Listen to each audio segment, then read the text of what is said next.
आज हम पढ़ेंगे संयुक्त व्यंजन के बारे में। दो या दो से अधिक व्यंजनों के संयोग से बनने वाले व्यंजन संयुक्त व्यंजन कहलाते हैं। यानी कि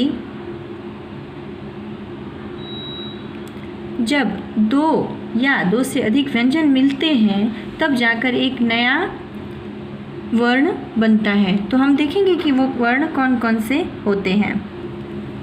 देखिए, अक्षर, ये है अक्षर क्षत्रिय जिससे बनता है। तो ये किससे मिलकर बना है? क प्लस स, यानी क धन स। जब ये दोनों मिलते हैं तो अक्षर बनते हैं।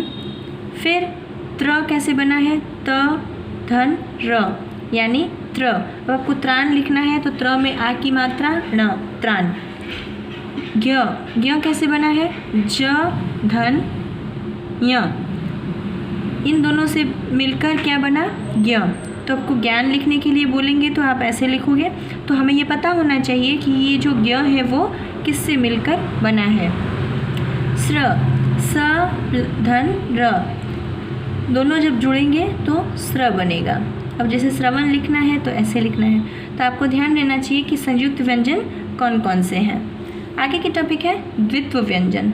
द्वित्व व्यंजन का मतलब है जो व्यंजन दो समान व्यंजनों के संयोग से बनते हैं, यानी कि एक जैसे ही दोनों, उन्हें हम कहते हैं द्वित्व व्यंजन। जैसे क, कक, ये है ना कक, तो क धन क बराबर कक। यानी हमें मक्का लिखना है, चक्कर लिखना है, जिसमें देखिए दो दो बार क आ रहा है। इन सब में मक्का, चक्कर, चक्की, शक्कर, तो कक कक जो ये दो दो बार आ रहा है उसको ऐसे लिखा जाता है।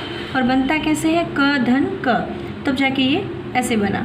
फिर त, यानी त धन त, यानी पत्ता। तो हम पत्ता लिखते हैं तो ये ऐसे त जो है ऐसे बनता है।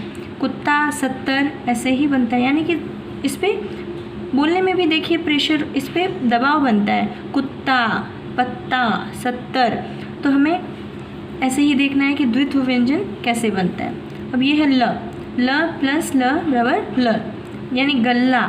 तो पता होना चाहिए कि जो ये दोनों ल हैं वो कैसे बने। तो जब दो हम एक हलंत वाला ल और एक सिंपल ल जोड़ेंगे तब ये ऐसे बन जाएगा, एक आधा ल और एक पूरा ल। गल्ला, हल्ला, तल्लीन, ऐसे ही लिखना है। ओके, नेक्स्ट हम देखते हैं स्वनिम ध्वनियाँ।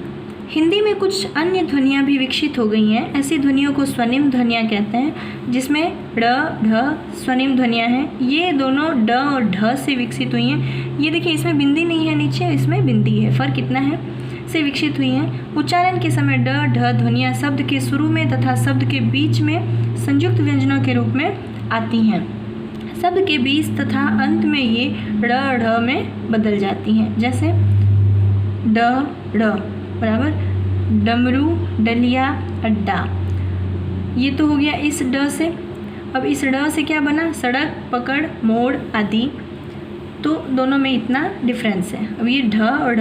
अब ढ का देखिए ढक्कन, ढेर, गड्ढा, और ढ का गढ़, पढ़ आदि।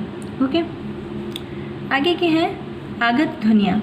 हिंदी में ऐसी ध्वनियाँ जो पहले प्रयोग में नहीं थी, अरबी, फारसी, अंग्रेजी आदि शब्दों के कारण प्रयोग में आने लगी हैं, इन्हें आगत ध्वनियाँ कहते हैं। यानी कि पहले नहीं थी और अब यूज़ होने लगी हैं। जिसमें क, ख, ग, ज, फ आदि आगत व्यंजनों के रूप में हिंदी में प्रस्तुत किए जाते हैं। जैसे ताक, फन, बाग आदि आगत ध्वनियों के उदाहरण हैं। इसी प्रकार अंग्रेजी की अ ध्वनि भी आगत ध्वनि है। जैसे हम कहते हैं ना डॉक्टर, तो अ वर्ड जो आ रहा है वो आगत ध्वनि में आता है। आगे के हम बाद में पढ़ाई करेंगे।